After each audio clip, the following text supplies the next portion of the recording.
Live start करो। Post पीछे camera क्यों होता है? कैमरा तो है नहीं।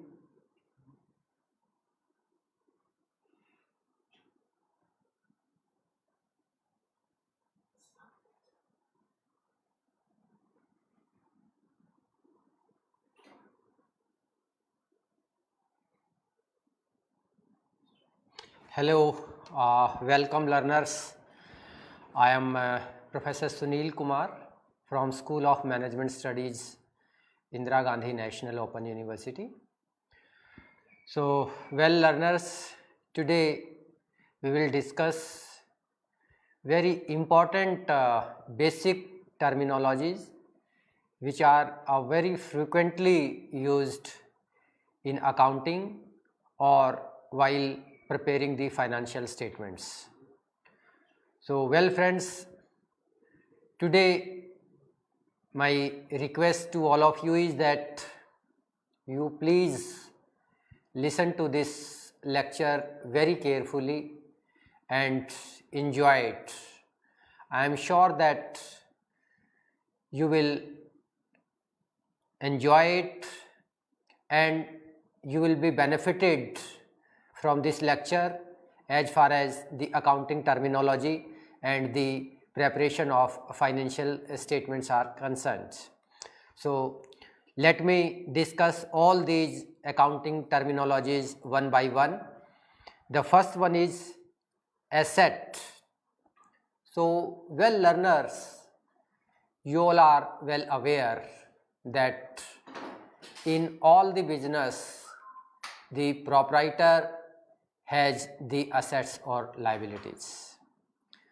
So, anything on which the proprietor has the ownership, any asset on which the proprietor has the ownership is termed to be the asset.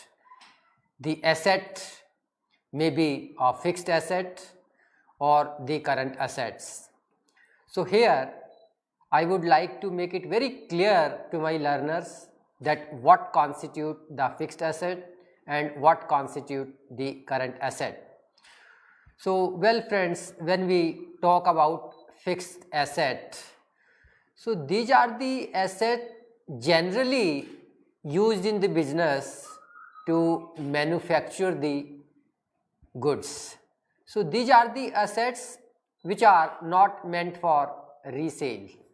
So, these assets are used in the business for a longer period, and as far as the current assets are concerned, so these are the assets which are used for one accounting period, or you can say that the asset which can be converted into cash within a period of 1 year is also known as current assets.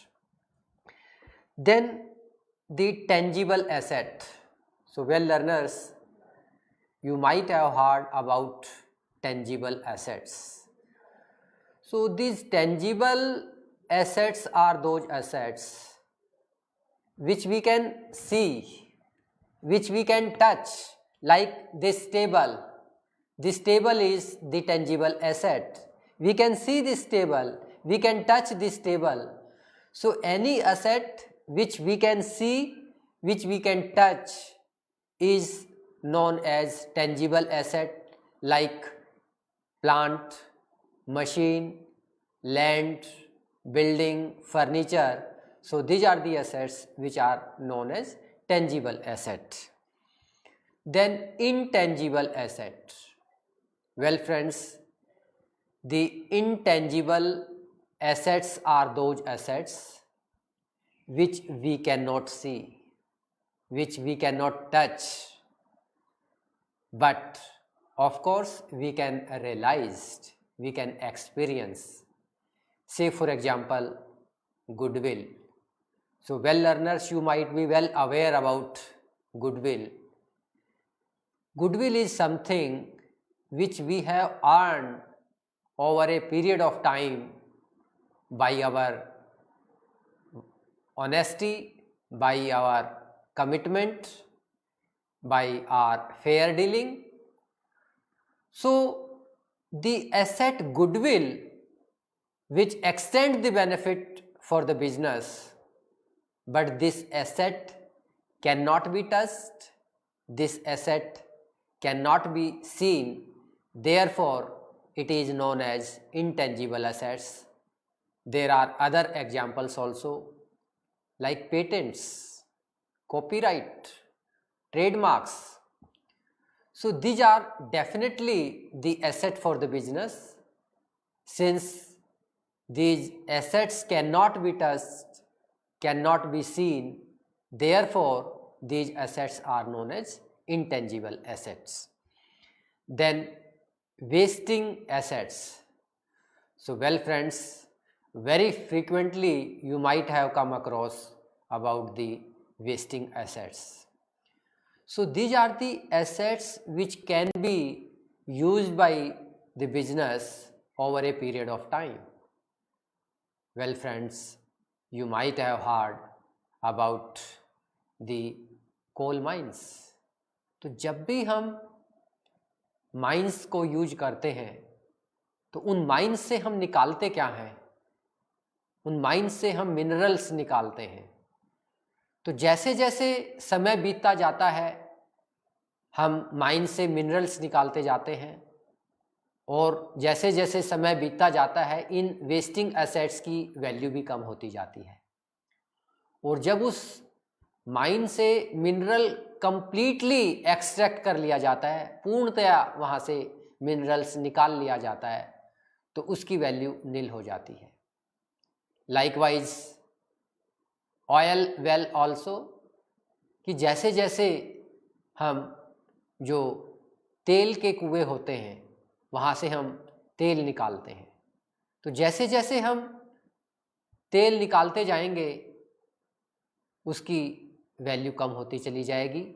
और जैसे ही उस oil से हम पूर्णतया उस तेल को निकाल लेते हैं तो वो एसेट हमारे लिए वेस्टिंग एसेट्स बन जाती हैं। These are the assets which are known as wasting assets.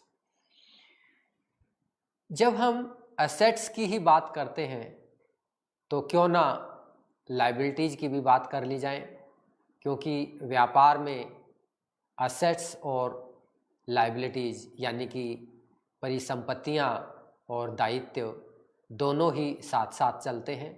तो इसलिए हमें दायित्वों के बारे में भी मालूम होना चाहिए कि एक बिजनेस के क्या क्या दायित्व हो सकते हैं। तो जैसे हमारी एसेट्स फिक्स्ड एसेट्स होती हैं, शॉर्ट टर्म एसेट्स होती हैं जिनको हम करंट एसेट्स भी बोलते हैं, तो ऐसे ही हमारी जो दायित्व होते हैं, जो हमारी लायबिलिटीज़ होती हैं, वो लॉन्ग टर्म लायबिलिटीज़ होती हैं और शॉर्ट टर्म लायबिलिटीज़ होती हैं। तो इनको शॉर्ट टर्म लायबिलिटीज़ को हम करंट लायबिलिटीज़ बोलते हैं और लॉन्ग टर्म लायबिलिटीज़ जैसे हमने बिजनेस ने जैसे लोन लिया है, तो अगर वो लोन बिजनेस ने एक लंबे पीरियड के लिए लिया है, एक लंबी अवधि के लिए लिया है, तो ऐसे लोन को हम लॉन्ग टर्म लायबिलिटीज़ में इंक्लूड करते हैं। अब प्रश्न ये आता है कि लंबे पीरियड में हम इसको कैसे डिफाइन करेंगे। तो अगर कोई भी हमने लोन लिया है जो 1 साल या उससे कम अवधि का होता है तो उसको शॉर्ट टर्म लोन बोलते हैं। और शॉर्ट टर्म लोन हमेशा ही करंट लायबिलिटीज़ का पार्ट होता है, करंट लायबिलिटीज़ में इंक्लूड करते हैं।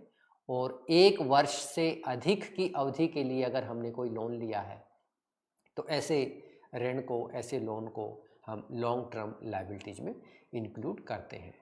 ऐसे ही डिबेंचर्स हैं। अगर हमने अपने व्यवसाय के विस्तार के लिए अगर डिबेंचर्स इशू किए हैं और उन डिबेंचर्स के इशू करने से हमने जो फंड्स रेज किए हैं, जो फंड्स मोबिलाइज किए हैं, तो ये भी हमारी लॉन्ग टर्म लायबिलिटीज़ होती है, क्योंकि इन डिबेंचर्स का जो रीपेमेंट पीरियड होता है वो जनरली 1 वर्ष से ज़्यादा का होता है। तो इसलिए हम इनको लॉन्ग टर्म लायबिलिटीज़ में इंक्लूड करते हैं। और जहाँ तक करंट लायबिलिटीज़ की बात है, current liabilities are those liabilities which are payable within a period of 1 year, जिनका भुगतान हमें 1 वर्ष के अंदर करना होता है। सो ऐसे दायित्वों को हम शॉर्ट टर्म लायबिलिटीज या करंट लायबिलिटीज भी कहते हैं। कैपिटल। सो वेल फ्रेंड्स, आपने ये जो शब्द है कैपिटल, पूंजी, ये आपने बहुत फ्रीक्वेंटली अकाउंटिंग में आप पढ़ते होंगे। So capital is something, the amount which is invested by the proprietor in the business। तो जो व्यवसाय का मालिक होता है वो व्यवसाय में जब अपना धन विनियोजित करता है तो हम उसको कैपिटल कहते हैं। तो ये जो कैपिटल होती है, ये capital over a period of time हमारी कम या ज़्यादा भी होती रहती है। For example, over a period of time अगर हमें व्यवसाय से लाभ हुआ है तो उस लाभ से हमारी कैपिटल जो है, व्यवसाय की जो पूंजी होती है वो बढ़ जाती है, यानी कि प्रॉफिट्स को हम कैपिटल के अंदर ऐड कर देते हैं। ठीक इसी प्रकार अगर हमें व्यवसाय में नुकसान हुआ है, लॉस हुआ है, तो ऐसे हानि को हम व्यवसाय की पूंजी में से लेस कर देते हैं। ठीक इसी प्रकार ये भी एक संभावना हो सकती है कि व्यवसाय के मालिक ने अपने निजी प्रयोग के लिए अगर उसमें से कुछ पैसा निकाला है, तो ऐसे पर्सनल यूज के लिए पैसा निकालने से भी हमारी व्यवसाय की पूंजी में कमी आती है। तो व्यवसाय की पूंजी में हम हमेशा जो व्यवसाय का लाभ होता है, जो प्रॉफिट होता है, उसको ऐड करते हैं और जो व्यवसाय की हानि होती है उसको लेस करते हैं। और अगर व्यवसाय के स्वामी ने अपने निजी प्रयोग के लिए वहाँ से पैसा निकाला है, जिसको हम जनरली ड्राइंग बोलते हैं, तो उस ड्राइंग्स को भी हम व्यवसाय की पूंजी से माइनस कर देते हैं और नेट जो बचता है वो व्यवसाय की पूंजी कहलाती है। Next, income. सो मैं अपने लर्नर्स को ये मैं बताना चाहूँगा कि हमारे बहुत से लर्नर्स ऐसे होते हैं जिनको आय में, आगम में, यानी कि इनकम में, रेवेन्यू में बहुत मुश्किलात का सामना करना पड़ता है। उन्हें काफ़ी कन्फ्यूजन रहता है कि रेवेन्यू क्या है और इनकम क्या है, यानी कि आय क्या है और आगम क्या है। रेवेन्यू को हम आगम बोलते हैं अकाउंटिंग टर्मिनोलॉजी में, और जो इनकम होती है, इनकम को हम आय बोलते हैं। सो वेल फ्रेंड्स, जब हम व्यवसाय कर रहे होते हैं तो जो हमारे व्यवसाय का रूटीन है, जिस भी व्यवसाय में हम इन्वॉल्व हैं, तो उस व्यवसाय में खरीद और बेच चलती रहती है, परचेजेज और सेल्स होती रहती हैं।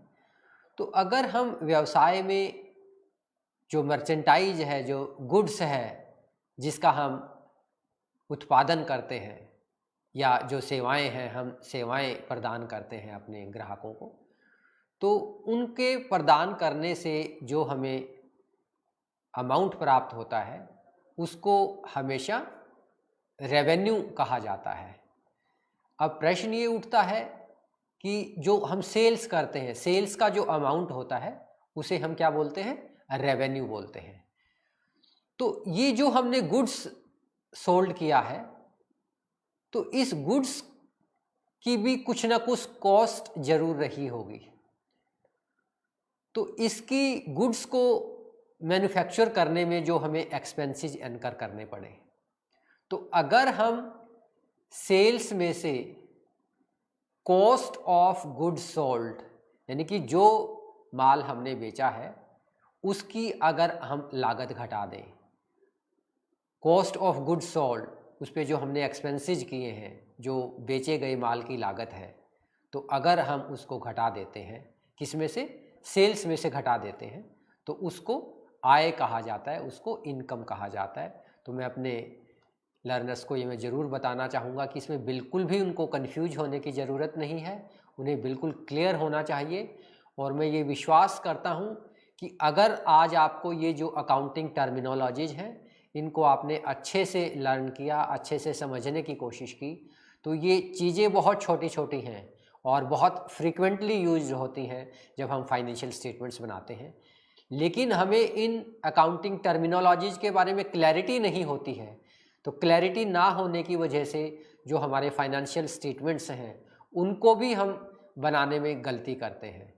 और ठीक से जब हमारे फाइनेंशियल स्टेटमेंट्स नहीं बनाए जाएंगे तो उन फाइनेंशियल स्टेटमेंट्स के बेस पे जो हम डिसीजन लेंगे वो डिसीजंस भी हमारे ठीक नहीं होंगे। तो इसलिए मेरी ये विनम्र प्रार्थना है कि वो इन अकाउंटिंग टर्मिनोलॉजीज़ को अच्छे से समझने का प्रयत्न करें, और किसी भी प्रकार का कोई डाउट होता है तो वो अपने डाउट्स को हमसे पूछ करके दूर भी कर सकते हैं। हमें बहुत खुशी होगी अपने लर्नर्स के डाउट्स को दूर करने में। अब बात आती है एक्सपेंसेस।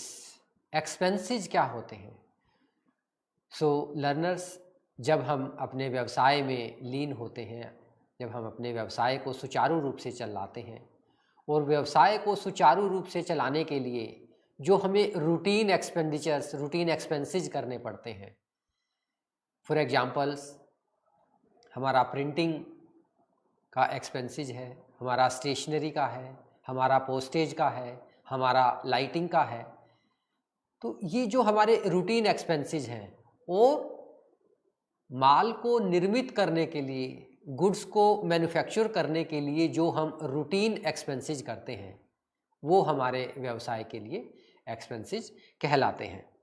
तो जब एक्सपेंडिचर्स की बात आती है तो हमारे लर्नर्स को थोड़ी दिक्कत होती है कि ये एक्सपेंसेस और एक्सपेंडिचर्स में क्या डिफरेंस होता है। तो ये उनको अपने डाउट्स ज़रूर दूर कर लेने चाहिए। तो जब हम एक्सपेंडिचर्स की बात करते हैं तो जनरली ऐसा सुनने में आता है, जैसा कि लर्नर्स आपस में बात करते हैं, कि भाई एक्सपेंसेस जो होता है वो एक अगर छोटा अमाउंट होता है तो उसको हम एक्सपेंसेस बोलते हैं, और इसी प्रकार अगर हमने एक्सपेंसेस लार्ज स्केल पे किया है तो उसको एक्सपेंडिचर कहते हैं। तो ऐसा सोचने की उन्हें ये भूल नहीं करनी चाहिए। उनको टेक्निकली ये टर्मिनोलॉजीज अच्छे से समझ में आ जानी चाहिए ताकि वो फाइनेंशियल स्टेटमेंट्स बनाने में किसी प्रकार की कोई गलती ना करें। तो जब हम एक्सपेंडिचर्स की बात करते हैं तो एक्सपेंडिचर्स बेसिकली हमारे दो प्रकार के होते हैं, कैपिटल एक्सपेंडिचर्स और रेवेन्यू एक्सपेंडिचर्स। तो सबसे पहले हम कैपिटल एक्सपेंडिचर्स की बात करते हैं। तो जो हमारे कैपिटल एक्सपेंडिचर्स होते हैं, capital expenditures are incurred in order to purchase the assets for the business or to improve the existing assets of the business. Say for examples, अगर हम अपने व्यवसाय के लिए लैंड एंड बिल्डिंग खरीदते हैं, प्लांट्स खरीदते हैं, मशीन खरीदते हैं, फर्नीचर खरीदते हैं, तो ये जो हमारी फिक्स्ड एसेट्स होती हैं which are not meant for resales, तो ऐसी एसेट्स के ऊपर जो हमने एक्सपेंडिचर्स किया है which are not meant for a shorter period, which are not meant only for the accounting period, rather these are the assets which extend the benefit over a period of time. So ऐसी assets को purchase करने के लिए हमने जो expenditure किया है उसको कैपिटल एक्सपेंडिचर्स कहते हैं, और कैपिटल एक्सपेंडिचर्स हम हमेशा बैलेंस शीट में हम दिखाते हैं। ठीक इसी प्रकार जो रेवेन्यू एक्सपेंडिचर्स होते हैं, so this revenue expenditures are the routine expenditures which generally occurred in the routine course of action of the business.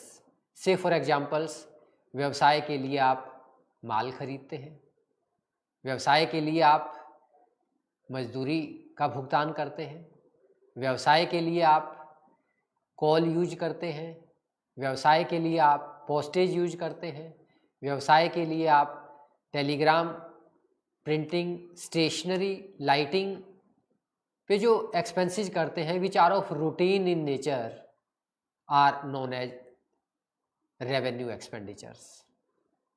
So these expenditures gives the benefit only for that particular accounting period. इनका फ़ायदा केवल और केवल उसी accounting year में होता है जिस अकाउंटिंग ईयर में ऐसे एक्सपेंसेस किए जाते हैं. फॉर एग्जांपल, हम अगर कोई व्यवसाय के लिए फिक्स्ड एसेट्स खरीदते हैं, जैसे हमने फर्नीचर खरीदा, तो फर्नीचर खरीदने से जो एक्सपेंसेस हुआ वो हमारा कैपिटल एक्सपेंडिचर है, क्योंकि फर्नीचर जब हमने खरीदा तो ऐसा तो है नहीं कि फर्नीचर हमने इसी वर्ष के लिए खरीदा है. तो जनरली जो फर्नीचर है वो हमें व्यवसाय में एक से ज़्यादा वर्ष के लिए बेनिफिट एक्सटेंड करता है. But at the same time जो हम ये फर्नीचर यूज कर रहे हैं, इस फर्नीचर को यूज करने से इस फर्नीचर की जो वैल्यू है वो ज़रूर डेप्रिशिएट होती है, ज़रूर कम होती है. It get it's value depreciated over a period of time. तो ऐसी असेट्स को यूज करने से जो हमारी फर्नीचर की वैल्यू कम होती है, जिसको हम अकाउंटिंग टर्मिनोलॉजीज में हम डेप्रिशिएशन बोलते हैं. So this depreciation is known as revenue expenditures. तो इनको आप लर्नर्स ज़रूर ध्यान रखिएगा कि जो रेवेन्यू एक्सपेंडिचर्स होते हैं, these expenditures extend the benefit only for that particular accounting period, whereas the capital expenditures extend the benefit for a longer period, for more than 1 year. Next one is debtor. So well learners, you might have come across this terminology very frequently, debtor. So debtor is a person or a firm to whom the goods have been sold on credit. तो जब हम किसी व्यक्ति को या किसी firm को goods, जो माल है, वो उधार बेचते हैं और अकाउंटिंग ईयर के एंड तक अगर उस व्यक्ति ने या उस फर्म ने हमारा पेमेंट नहीं किया है, तो जब तक वो हमारा पूरा पेमेंट नहीं कर देता है, वो व्यक्ति या वो फर्म हमारे लिए डेटर होती है. So unless that particular person और that particular firm makes the full payment, that particular person और firm is considered as debtor for the business. Then creditors. So creditor is a person or a firm from whom we have bought the goods on credit. So here the situation is entirely different. Here we have to make the payment to the person or to the firm from whom we have bought the goods on credit basis. So we will be treated as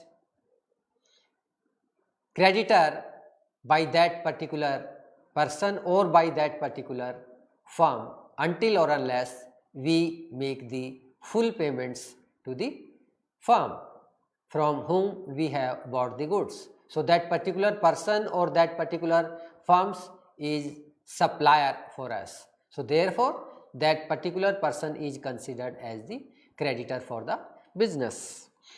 Then goods.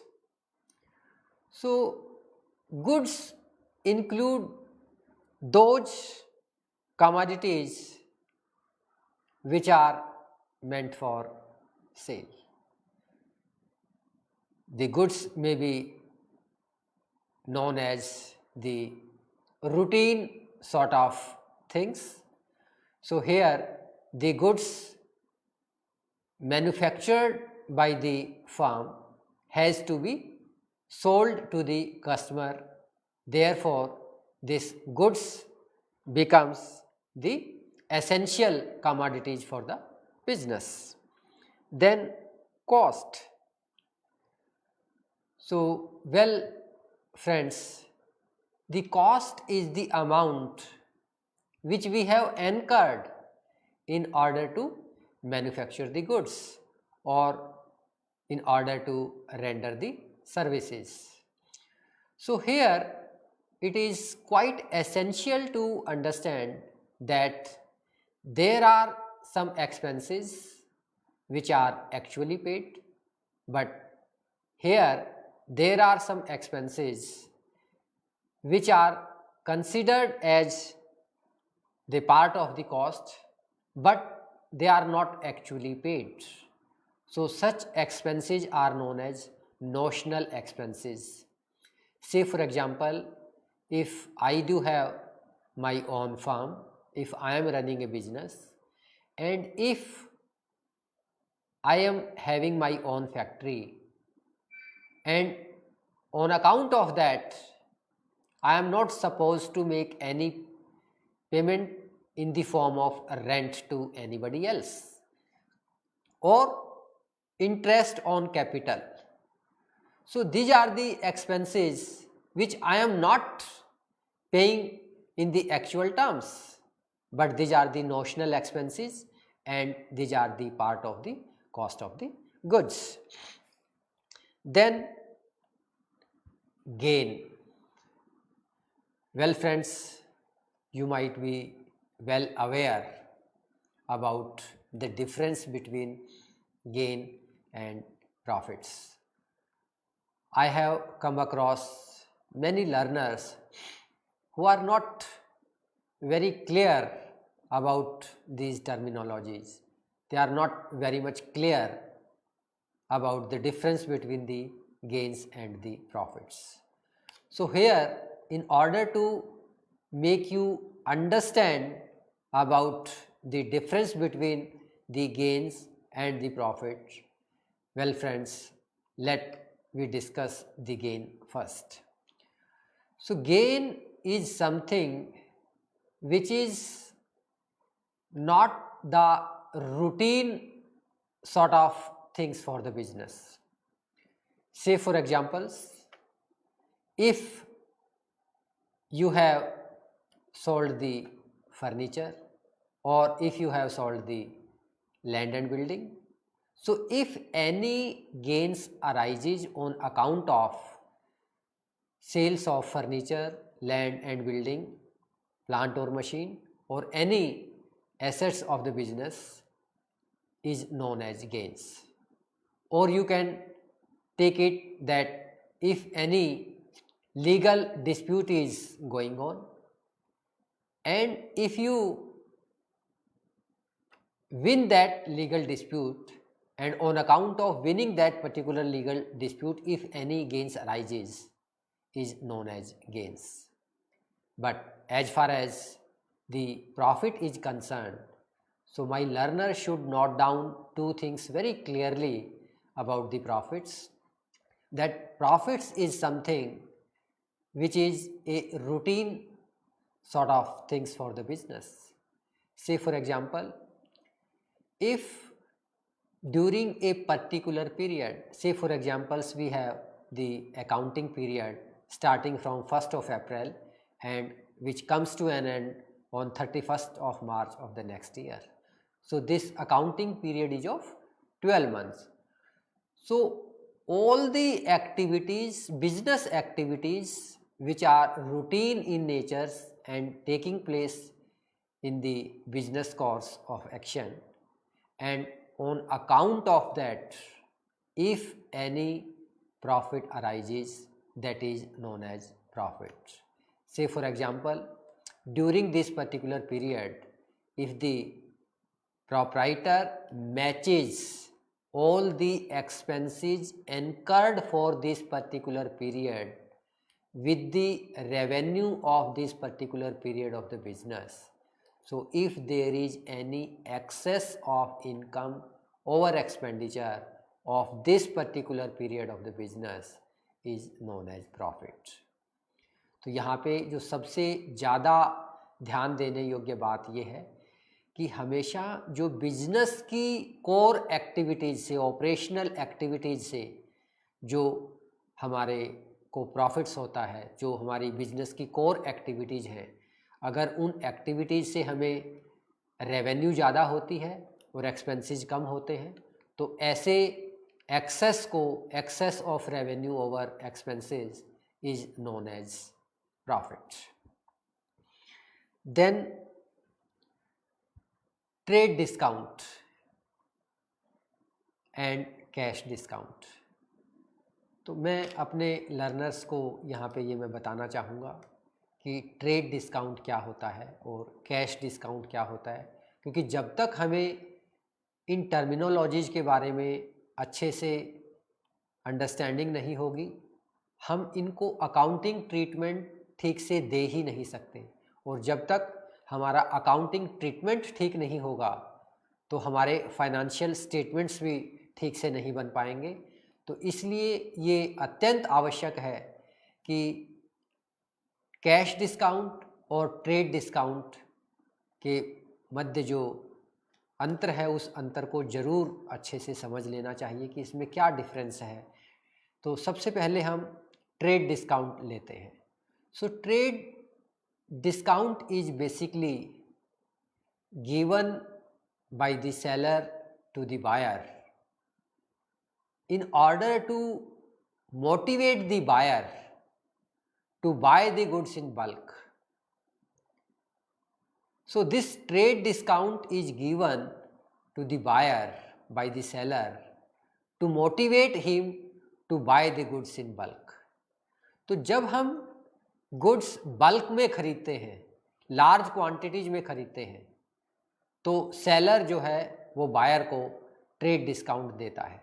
For examples, if we go to the wholesaler and we ask him to buy the goods in bulk, तो हमारे को वो 5%, 10% कुछ discount देता है ताकि हमें ज़्यादा से ज़्यादा परचेज करने में हमारा इंटरेस्ट बन सके, हमें मोटिवेशन मिल सके। तो ऐसे डिस्काउंट को हमेशा ट्रेड डिस्काउंट कहा जाता है और ट्रेड डिस्काउंट को कभी भी बुक्स ऑफ अकाउंट्स में रिकॉर्ड नहीं किया जाता है। It is never recorded in the books of the accounts. So for example, if I went to a wholesaler and I requested him to buy 1000 pieces of football. So the supplier told me that okay, if you buy thousands of football, then I'll allow you 15% discount.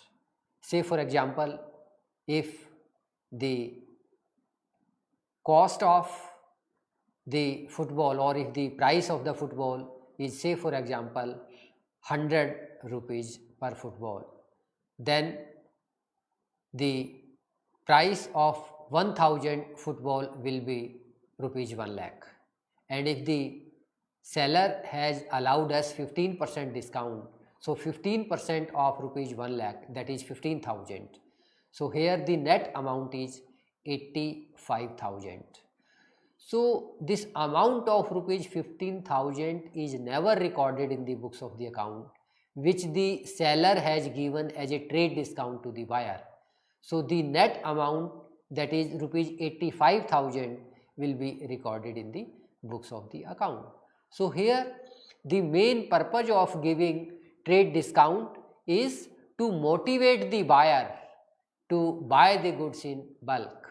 That is the main objective of giving the trade discount by the supplier to the buyer. Then the cash discount. So cash discount is given by the seller to the customer in order to recover the amount from him as early as possible, or to minimize the amount of the bad debts. Say for example, if the supplier has extended the credit facilities to us, say for example, we buy the goods worth rupees 10,000 from the supplier today on account of credit, and the supplier has extended 1 month credit facility to us. So after the due date, when the period of 1 month is over, the supplier asked us to make the payment. We requested the supplier to extend this facility for another 15 days. He acknowledged our request and again after 15 days he made a request to us to make the payment, but we could not make the payments. After so many requests made by the supplier, somehow we could not make the payments because of our poor financial position. So when the supplier extend the cash discount to the customer, so sometimes the customer, in order to take the advantage of the situation, he tries his best to make the payment as early as possible. So when the customer made the payment on account of temptation of some cash discount, this is given by the supplier to the buyer in order to minimize the bad debts, or in order to enhance the sales. There are two main objectives of giving the cash discount to the customer. The first one is the supplier wants to maximize his profit, because in this era of cutthroat competition we cannot survive and we cannot expand our business unless we extend maximum facilities to our customers. So when we extend this credit facility to our customer, then of course when the payment is not made by the customer well in time, then in order to recover this amount from the customer as early as possible, we extend the cash discount, that okay, instead of rupees 10,000, simply you make the payment of rupees 9,000 and settle your account. So the buyer also thinks that okay, I am getting a benefit of rupees 1,000, why don't you make the payment right now? So he tries his best and he arranges this amount of rupees 9,000 from his friends, relatives and from somewhere else, and makes the payment and settle the accounts of the supplier. So this is known as cash discount. That cash discount is always given by the supplier to the buyer in order to enhance the profit, to recover the amounts from the customer, or to minimize the bad debts. Therefore, this cash discount is given, and the students may please note that this amount of cash discount is always recorded in the books of the account, whereas the amount of trade discount is never recorded in the books of the account. Then rebate. Again, this terminology is not properly understood by the learners. तो यहाँ पे discount की जब हमने बात की, चाहे वो कैश डिस्काउंट है या ट्रेड डिस्काउंट है, और रिबेट, तो इनमें बहुत ही मामूली सा अंतर है और इस अंतर को समझ लेना हमारे लिए बहुत ही अनिवार्य है। फॉर एग्जांपल्स, मैं एक ट्रेडर के पास जाता हूँ और कहता हूँ कि मेरे को 100 बास्केटबॉल चाहिए, तो बताइए आप क्या रेट लगाएंगे। ट्रेडर कहता है ओके, वैसे तो एक बास्केटबॉल हम 200 रुपीज़ की देते हैं, लेकिन अगर आप 100 खरीदेंगे तो हम आपको 150 रुपीज़ के हिसाब से, बास्केटबॉल के हिसाब से आपसे हम चार्ज करेंगे। तो ये बल्क में अगर हम खरीदते हैं और उस बल्क में खरीदने की वजह से अगर ट्रेडर हमारे को कोई डिस्काउंट देता है, तो ये हमारे लिए ट्रेड डिस्काउंट होता है और इसको कभी भी हम बुक्स ऑफ अकाउंट में कभी रिकॉर्ड नहीं करते हैं। दूसरा हम एग्जांपल लेते हैं, हम ट्रेडर के पास, किसी सप्लायर के पास कहीं भी जाते हैं और उसको कहते हैं कि हमारे को ये 10 बास्केटबॉल चाहिए, तो बताइए क्या प्राइस है। सप्लायर ने कहा कि 150 रुपीज़ जो है पर बास्केटबॉल है। हमने कहा कि हमें 10 चाहिए, तो उन्होंने कहा कि ठीक है 150 पर बास्केटबॉल मैं चार्ज करूँगा, सो दैट वे 1500 रुपीज़ मैं आपसे चार्ज करूँगा। कस्टमर है, ही एग्रीज, तैयार हो जाता है कि ठीक है आप 1500 रुपये में आपको पेमेंट करने के लिए तैयार हो। You make the payment of rupees 1500 to the supplier, to the trader, लेकिन उसने 1500 की बजाय केवल 1400 रुपये ही आपसे चार्ज किए और 1400 रुपये का आपको बिल बना करके दे दिया। तो ये जो 100 रुपीज़ का आपको बेनिफिट मिला है ये रिबेट है, क्योंकि रिबेट जो मिलती है वो हमेशा गुड्स सेल्स करने के बाद मिलती है। आप उसको क्लेम नहीं कर सकते, आपके पास उसका कोई राइट नहीं है, क्योंकि आपने कहा कि हमें 10 बास्केटबॉल चाहिए, उन्होंने कहा कि ठीक है 150 रुपीज़ के हिसाब से मैं चार्ज करूँगा एंड यू एग्रीड ऑल्सो। तो it means the deal has taken place. 1500 रुपये आपको पेमेंट करने हैं, लेकिन अगर ट्रेडर अपनी मर्जी से कहता है कि ठीक है चलो कोई बात नहीं, आप 1500 के बजाय 1400 रुपये ही दे दो, तो ये जो 100 रुपये का ट्रेडर ने आपको डिस्काउंट दिया है, जो बेनिफिट दिया है, इसको हम रिबेट बोलते हैं। तो इसलिए लर्नर्स से मैं रिक्वेस्ट करूँगा कि वो ये जो बड़े माइन्यूट से जो डिफरेंसेस हैं इनको ज़रूर वो अच्छे से समझ ले, ताकि फाइनेंशियल स्टेटमेंट्स बनाने में किसी प्रकार की कोई गलती ना हो। Next is drawing. So drawing is something which is used by the proprietor. So when the amount or the goods have been withdrawn by the proprietor for his personal use is known as drawings.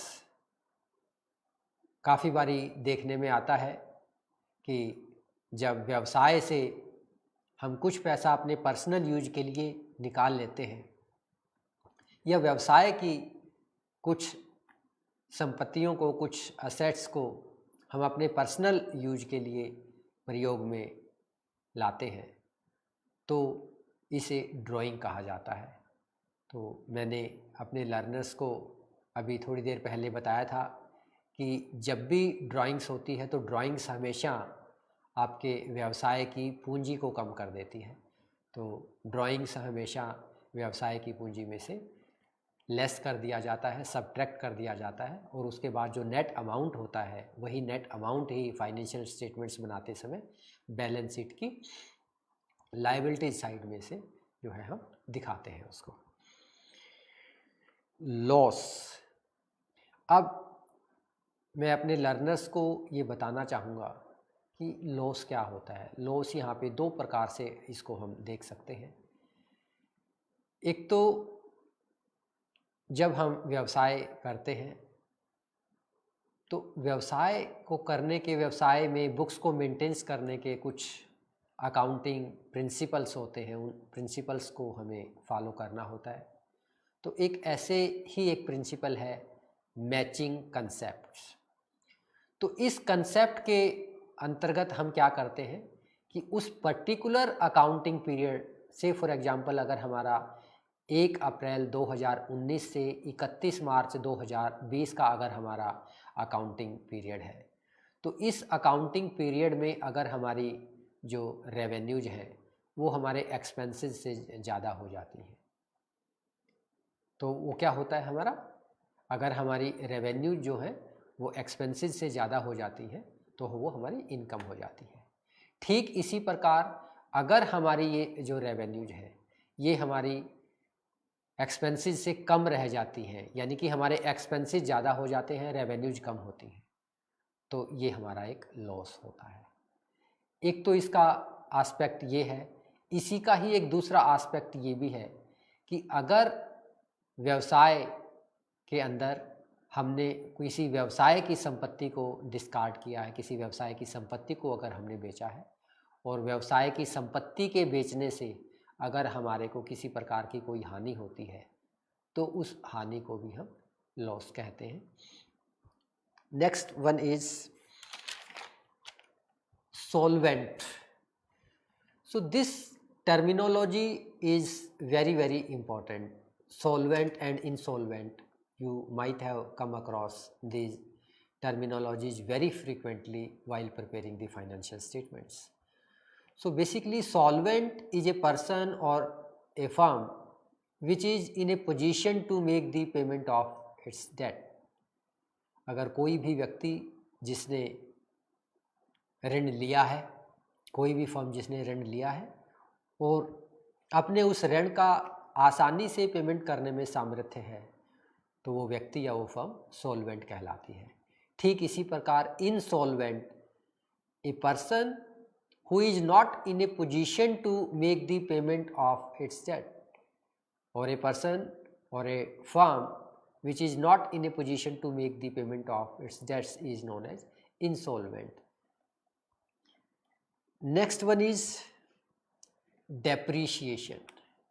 So, well friends, you might be well aware about this terminology, which is quite useful and very important while preparing the financial statements. So, while preparing the financial statements, as we have already discussed, that in the business we have the current assets which are of routine in nature and are to be converted into cash within a period of 1 year, and we have the fixed assets as well. So, these are the assets, these fixed assets are the assets which are not meant for resale. Rather, these are the assets which are used in the business in order to manufacture the goods and services. So, by using these assets in order to manufacture the goods and services, these assets gets depreciated over a period of time. तो जब over a period of time इन assets की value, इन assets को use करने की वजह से, it may be because of obsolescence, it may be because of the accident, it may be because of the outdated fashion, it may be because of the change in taste and preferences of the customer, so this becomes outdated. तो ऐसे outdated होने की वजह से जो हमारी asset की value में जो ह्रास होता है, जो कमी आती है, उसको हम डेप्रीशिएशन बोलते हैं। और ये जो डेप्रीशिएशन है ये हमारे लिए एक किस्म से रेवेन्यू एक्सपेंडिचर होता है which is of routine in nature, क्योंकि हर साल जो हमारी फिक्स एसेट्स होती हैं उनको हम गुड्स और सर्विसेज मैन्युफैक्चर करने के लिए व्यवसाय में यूज करते हैं, और जब व्यवसाय में यूज करते हैं तो यूज करने की वजह से वो असेट्स जो है वो डेप्रीशिएटेड होती है, और डेप्रीशिएशन जो होता है वो उन असेट्स की वैल्यू को कम करता है। तो ये जो हमारे लिए डेप्रीशिएशन जो एक्सपेंडिचर हुआ, ये हमारे लिए एक रूटीन एक्सपेंडिचर है। हर साल असेट्स का यूज होना होता है, हर साल असेट्स की वैल्यू वेयर एंड टीयर की वजह से, यूसेज की वजह से उसकी वैल्यू में कमी आती है, तो इसलिए इसको हम प्रॉफिट एंड लॉस अकाउंट से चार्ज करते हैं, और ये हमारे लिए एक रेवेन्यू काइंड ऑफ एक्सपेंडिचर होता है। Then cost of goods sold.